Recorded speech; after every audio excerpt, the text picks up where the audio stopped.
Guys, welcome to my channel.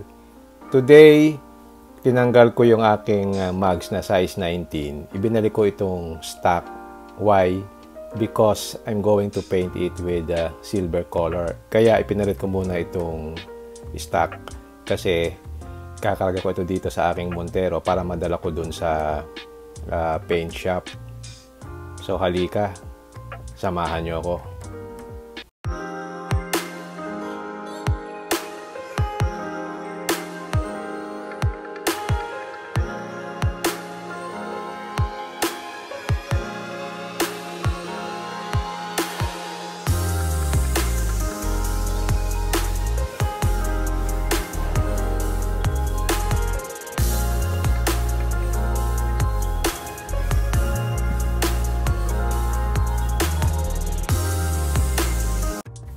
So let's take a look sa current setup.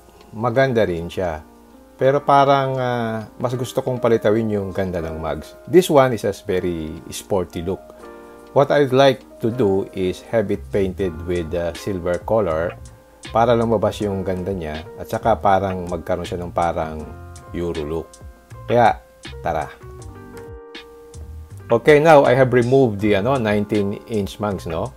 I have to bring it dito sa painting shop, dito sa sukat, no?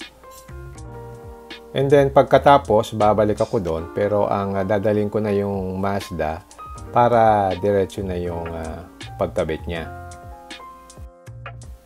Meron din silang scheme na iiwanan mo sa kanila yung kotse mga 3 days tapos babalikan mo. Ginawa ko yan dati doon sa Trailblazer ko nung pinapinturahan ko siya ng black yung aking mugs. Okay, so nandito tayo sa Salvador Estate. Ito ay parang isang subdivision. So bahay lang yung gawaan nila eh. So doon ko idadrop yung aking mugs. Okay, dumating na kami dito sa AB Mugs Restoration. Ayan, binababa na yung mugs na pipinturahan. 4 na piraso yan. And hopefully, after several days, maganda ang kalalabasan. So ito yung itsura niya when I drop it doon sa kanilang shop, Ito yung gunmetal na color. Kasi dati nagpagawa na ako sa kanila. Ito yung sample ng ginawa nila. Ito yung sa Trailblazer ko na silver, yung mugs niya. Ginawa kong black kasi nagpalit ako ng gulong na all-terrain. Kaya bumagay. So nagustuhan ko yung service nila kaya bumalik ako dito.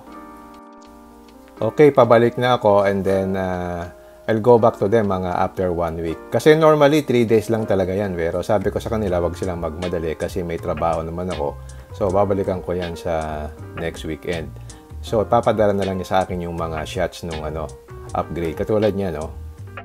So habang iniwan ko doon, ina-update niya ako. Yan, pinakita niya sa akin yung mga ginagawa niya. Nakita niya yung mga gas-gas na kailangan i-repair. So nilagyan din ng masilya para mas kuminis. So from time to time, papadala niya yung picture kung nasaan na siya. So ito yung latest na pinadala niya na naka-primer na ng black. After that, magta-top coat na sila. So kino-coat nila ng silver yan, 2 patong. Tapos another 2 coats ng hyper silver. Bale 5 coats siya kasama yung primer. Actually, 2 klase yung silver. Yung silver saka yung hyper silver. Since ang original nitong Linea is hyper silver, yun ang ipinagaya natin. Ano ba yung hyper silver? It's a very complex paint process that uses a translucent metallic outer paint laid over a colored undercoat to give the wheels a deep inner glow. Ibig sabihin, it can attract attention to the wheels without the flash of the chrome and without detracting the beauty of the car. Alright guys, now pabalik na tayo doon sa sukat. Tinawagan na ako nung shop at sinabi na the mugs is finish na daw. So let's see, ang pinadala lang sa akin yung mga picture. So I want to see it in actual para makita kung maganda pa rin. Kasi yung previous na ginawa nila sa akin, okay naman. So I hope it's okay doon sa personal, Just to recap, bakit ko pinapinturahan siya ng silver? Kasi ang history kasi nito is naghahanap talaga ako ng silver na na broken size. Then may nakita ko sa marketplace na staggered na Linea Corse, pero ang kulay niya is gunmetal. So second hand na siya. So sabi ko, pwede na kasi mahirap maghanap ng staggered na silver eh. So sabi ko, papipinturahan ko na lang. So ang ginawa ko, binili ko nga yung yung gunmetal, tapos ikinabit ko siya para makita ko yung itsura. So naging sporty yung look niya. Pero talagang ang gusto ko maging parang Euro look eh. Kaya I decided na to paint it with silver para makita ko talaga yung ganda ng mugs. So dito ko mapapakita ko sa inyo kung ano yung difference talaga niya. So depende na lang yan sa setup na gusto mo. Ngayon isa maulan. Guys, tip ko lang kapag magpapa-repaint ka ng mugs, especially kung tag-ulan, huwag mong madaliin. Kasi kung wala naman siya talagang oven to cure the paint, natural yung niya, pagpapatuyo niya. Kaya pagka maulan, so kailangan it takes time para mas maganda yung curing. So it so happen na maulan ngayon, at saka hindi naman ako nagmamadali, kaya inabot ako ng 1 linggo bago niya tinapos. Okay, sukat exit na tayo. So yung AB Mugs Restoration Services nga pala dito sa Salvador Estate, dito sa may Sukat, Parañaque. So ngayon we are here in along Sukat Road in Parañaque, no. We're now going to Salvador Estate to pick up the mugs.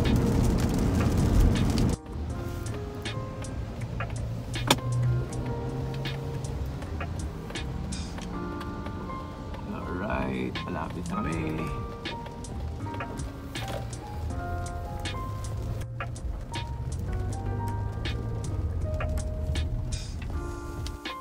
So ito na yung final product niya. Hyper Silver. Maganda, pulidong pagkakagawa para siyang bago. Tapos pinabalance ko na rin. Siya na rin ang nagpabalance. So sabihan mo lang siya, papabalance niya, bayaran mo na lang. Tapos yung tire valve, meron din siya nung stainless na tire valve. Pinakabit ko na rin sa kanya ko na rin binili. So pati yung kabit ng goma, maayos nilang na ikabit. So ito na, i-mount na natin. So pinapatanggal ko na yung gulong para maikabit sila. So makikita mo pagka naka-stack yung mugs, ibang-iba yung itsura, para siyang malnourished eh, kulang sa angas. So tingnan natin mamaya pag nakabit yung bagong pintura ng mugs kung mas maganda. Ito naka-jack pa siya, pero mamaya pag ibinaba mo siya, makikita mo yung ganda niya. So yan, naka-mount na.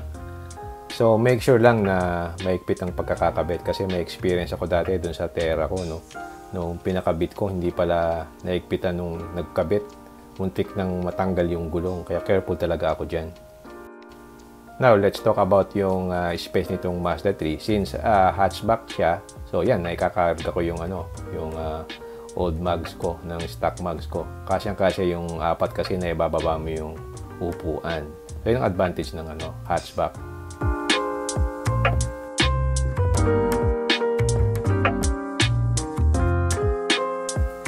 By the way, ang ginagamit nilang paint nga pala yung Chromax, no?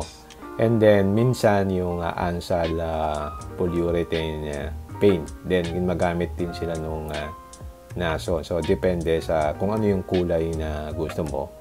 Iba-iba yung paint na ginagamit nila.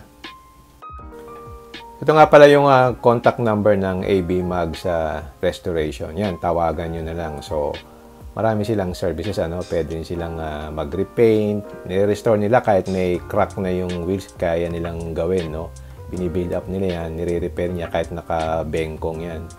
Pati yung caliper painting, gumagawa din sila. So, tawagan nyo na lang yung number na yan, and then hanapin nyo si Glenn. So, very accommodating siya. Na-update kayo kung ano yung status ng mugs ninyo. So, yan ang final look niya. Pero wala pa siyang center cap. So, kailangan kong maghanap ng ganito, yung silver na original na Corse Linea para bumagay. So, ganito ang itsura ng center cap na original. Silver din in color. So, dapat same color para mas malinis tingnan. Tinry ko kasi ikabit yung black na nakabit dati dun sa dating kulay niya. Pero hindi siya bagay.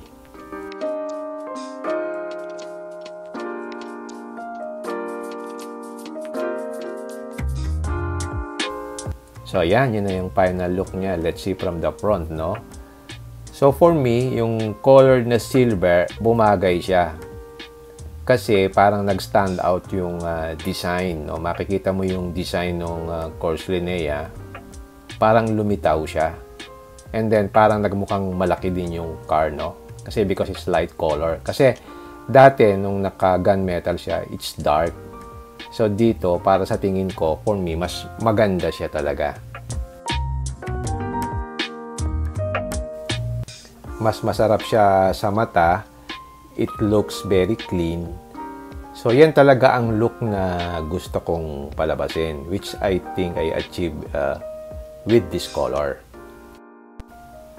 So, pag tinignan mo sa likod, makita mo yung concave look doon sa likod kasi malalim siya, no? So, yun ang maganda pagka staggered, malalim doon sa likod. So, kapag tinignan mo sa side view o kaya sa rear view, makikita mo yung ano niya, yung lalim niya, ang ganda ng dating.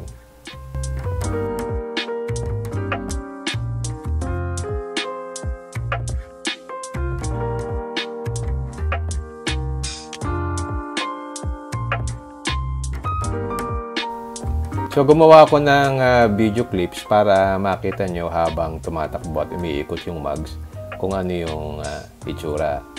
Eto na siya at different angles. Tara, tingnan niyo.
By the way, ito nga pala yung gap doon sa likod, no? Mga 2 inches siya.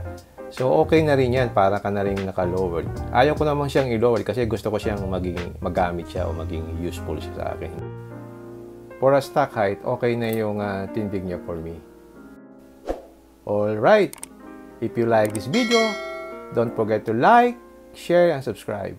Until next time, see you again in my next vlog. Bye!